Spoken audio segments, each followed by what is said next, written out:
قرآن کی سورہ التحریم میں بتایا گیا ہے کہ توبہ نصوح کیا ہے۔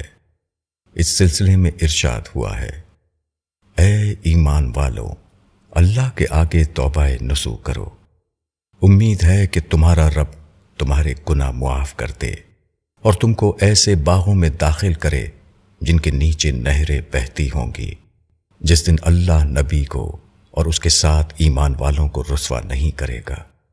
ان کی روشنی ان کے آگے اور ان کے دائیں طرف دوڑ رہی ہوگی۔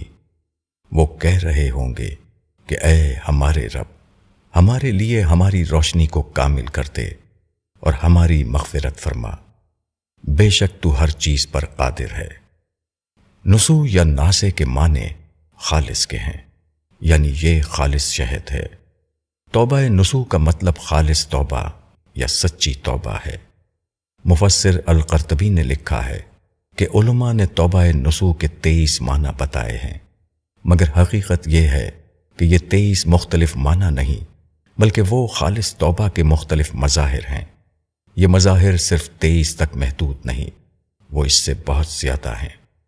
آدمی کسی گناہ میں مبتلا ہو جائے، اس کے بعد اس کو اپنی گنہگاری کا احساس ہو، وہ اپنے دل میں شدید طور پر شرمندہ ہو اور پختہ عزم کے ساتھ وہ خدا کی طرف رجوع کر لے، تو اسی کا نام توبہ نصوح ہے۔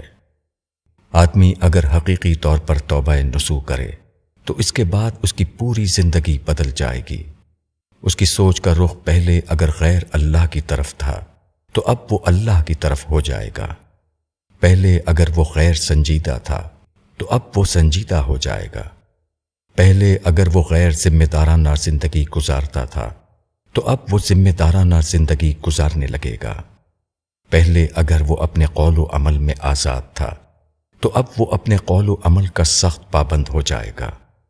پہلے اگر وہ آخرت سے بے خوف تھا تو اب وہ آخرت کے اندیشے میں زندگی گزارنے لگے گا۔